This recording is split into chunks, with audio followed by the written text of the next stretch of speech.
If you believe the stories, mankind's pride gave rise to the Darkspawn. Countless in number and toxic to all life, Darkspawns search endlessly for an archdemon. When they find one, Darkspawn armies surge up from their corrupt barrows beneath the ground, and a blight begins.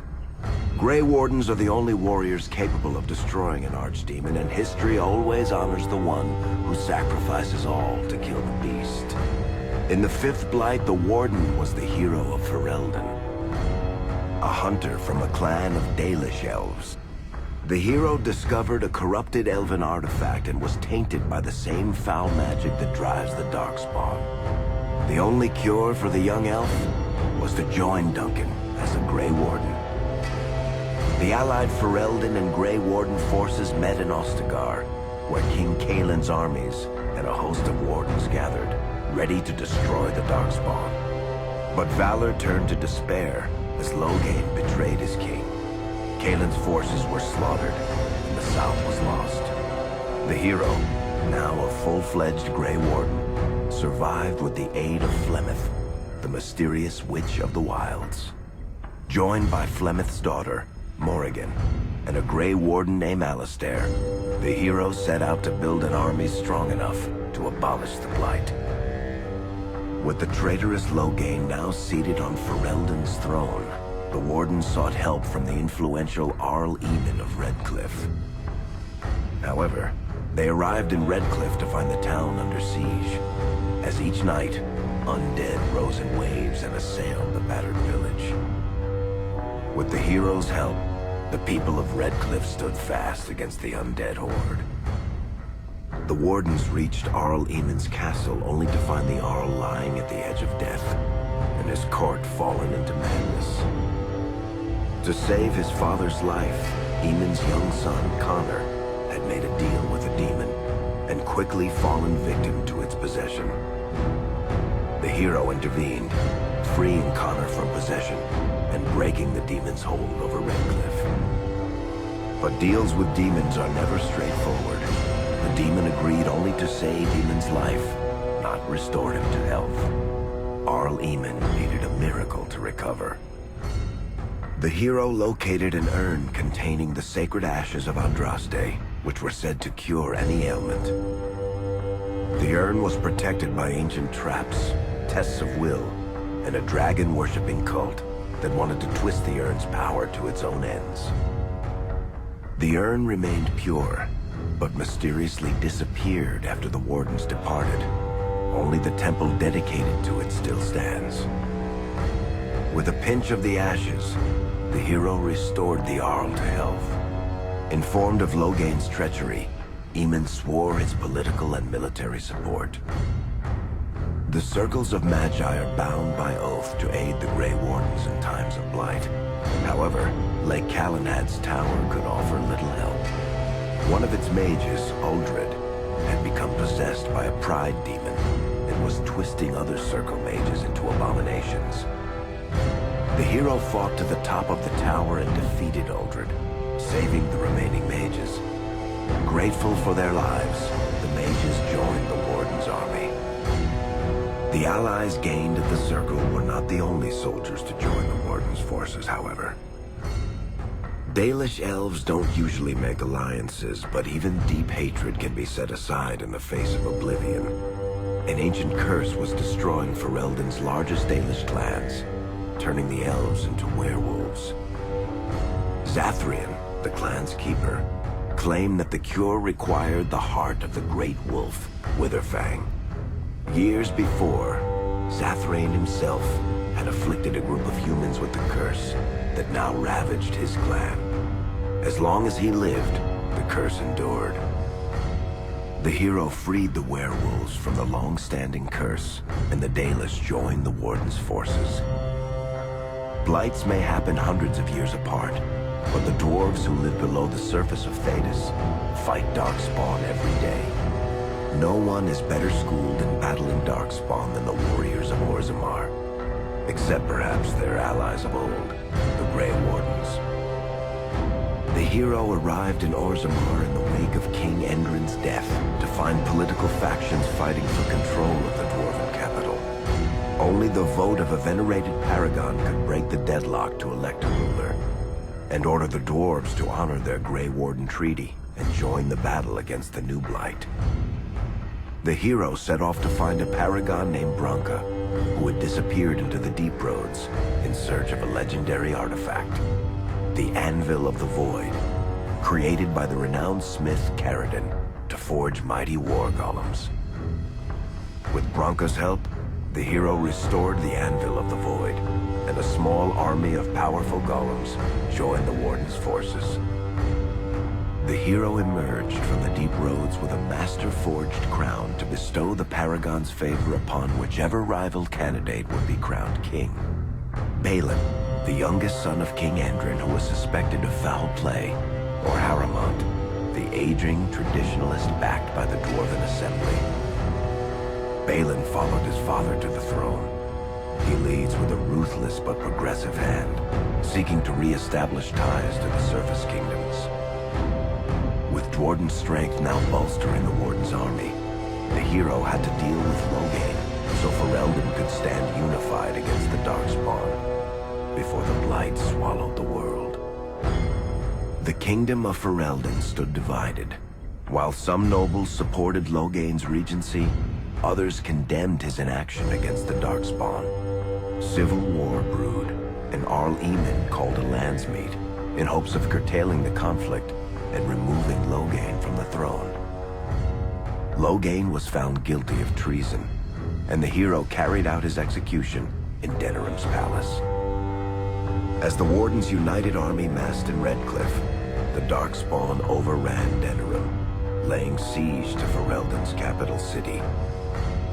The hero's army fought valiantly through Denerim and broke the Darkspawn's siege. On Fort Dracon's highest tower, the hero's strongest allies fought alongside the Warden in a final heroic battle against the massive Archdemon. The Archdemon was killed without the sacrifice of a Grey Warden's life. With no Archdemon to lead them, the Darkspawn scattered. Most fled underground, still teeming in number and always seeking a new Archdemon to awaken.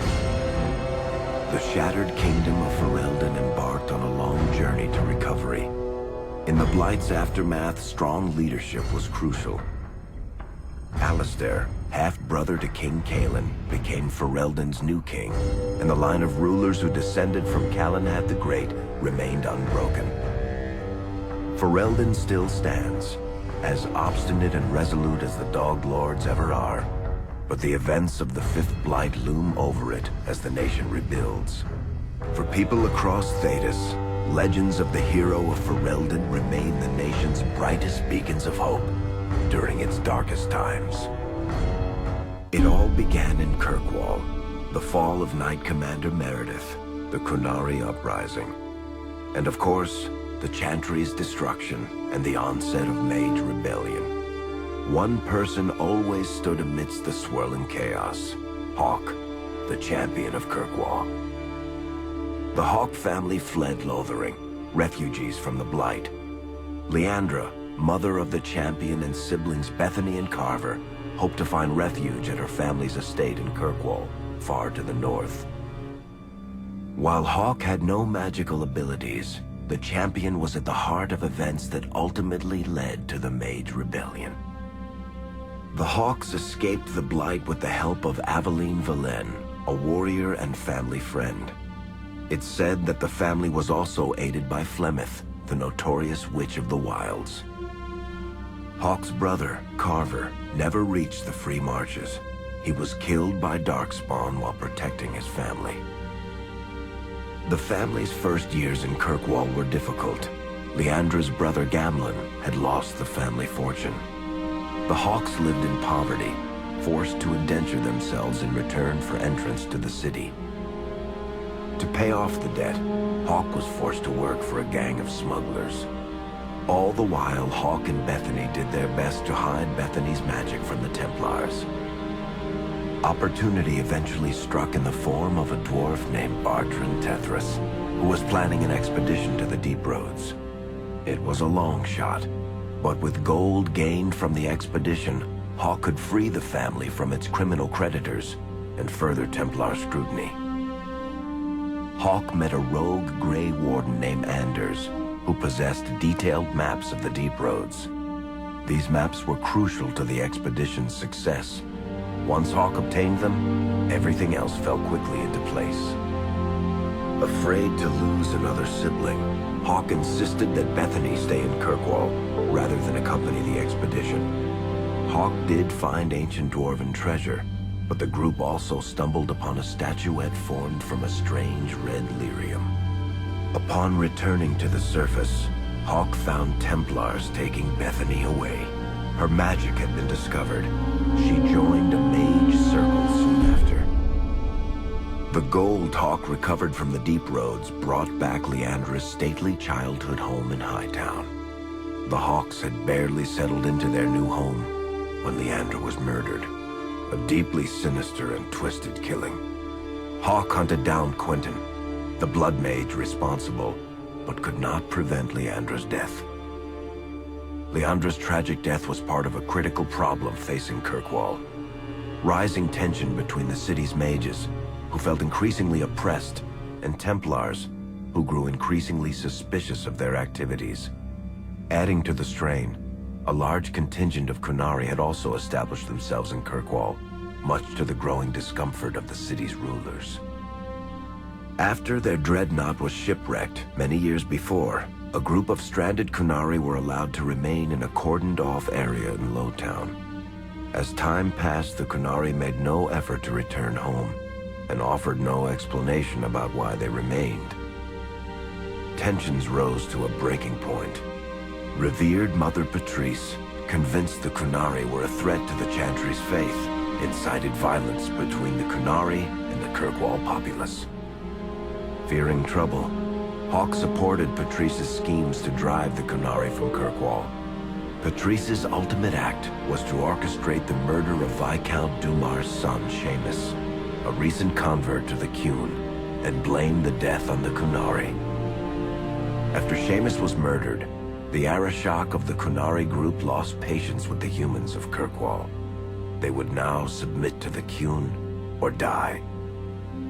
The Qunari struck hard and fast. They took the palace in Hightown and beheaded the Viscount to immediately quash any resistance. Aided by Knight Commander Meredith and First Enchanter Orsino, Hawke reached the palace and stood toe-to-toe with the fearsome Qunari leader. Hawke fought the Qunari leader. The fierce battle resulted in the Arishok's death and the liberation of Kirkwall from its brief occupation. The Qunari quickly withdrew from the city entirely. Hawke saved Kirkwall and earned the grudging respect of the city's Templars, mages, and nobility, along with the title that history remembers, the Champion of Kirkwall. Kirkwall's problems were still not over, however. After Viscount Dumar's death, Knight Commander Meredith took power and blocked all attempts to appoint a new Viscount. Under Meredith's command, the Templars tightened their grip on the mages, planning to suppress what Meredith saw as a growing rebellion. Anders, who spent years fighting for justice and freedom for his fellow mages, saw that the time for negotiation was past. He destroyed Kirkwall's chantry, killing hundreds, including Grand Cleric Elthina. This single act began a rebellion that spread from circle to circle, until all circles of Magi had risen up in defiance against Chantry rule. Though Anders had done the unforgivable, something stayed the champion's hand. Anders survived the day, although many others did not. Fighting spread swiftly through the city. Some mages rebelled openly, many of them succumbing to possession. Templars turned their swords on mages who rebelled and on those who did not. As First Enchanter Orsino refused to bend to the Templars, Knight Commander Meredith demanded that every mage in Kirkwall be put to the sword. The Templars found an ally in the champion, who fought alongside them to quash the rebellious mages. In the end, the Templars placed Hawke on the Viscount's throne, for a time at least. The battle proved one thing. Knight Commander Meredith had gone mad. Hawke saw the truth of it when Meredith unsheathed her sword, and the red lyrium idol from the deep roads was embedded within it. The blade fueled her hatred and paranoia, as it had for months. After a horrific battle, the red lyrium of the Knight Commander's sword consumed her as she died.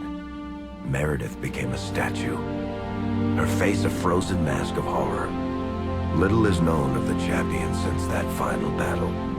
However, Hawke's story lives on in legend and song. Memories of the indelible changes the champion of Kirkwall brought to the face of Thedas. The Mage Rebellion in Kirkwall was felt throughout Thedas, the news spreading like wildfire. The Templars clamped down in response, but each new restriction only made things worse. Led by Grand Enchanter Fiona, the mages voted for independence. The Circle of Magi would govern itself, without the Chantry and especially without the Templars. The result was cataclysmic. 2 circles were destroyed. Those within killed to the last mage, before the rest fled into the wilderness. Perhaps the mighty Empire of Orlais could have intervened in the war before it began, but that was not to be. Grand Duke Espard began a deadly civil war against Empress Celine, vying for the Orlesian throne. The mages were offered safe haven in neighboring Ferelden, but the Templars followed, and so their battle spread across all of Thedas. As head of the Chantry, Divine Justinia ordered the Templars to stand down. They refused, declaring their own independence. Thus, the war began in earnest. Templars hunting mages, mages fighting Templars. Their clashes wreaked untold destruction. All sense of order was falling to pieces. Divine Justinia made one final desperate bid to end the war. She approached the leaders of both sides and convinced them to come to a conclave held on neutral ground. With the Chantry to mediate, mages and Templars will talk for the first time since this all began. It is our last, and perhaps our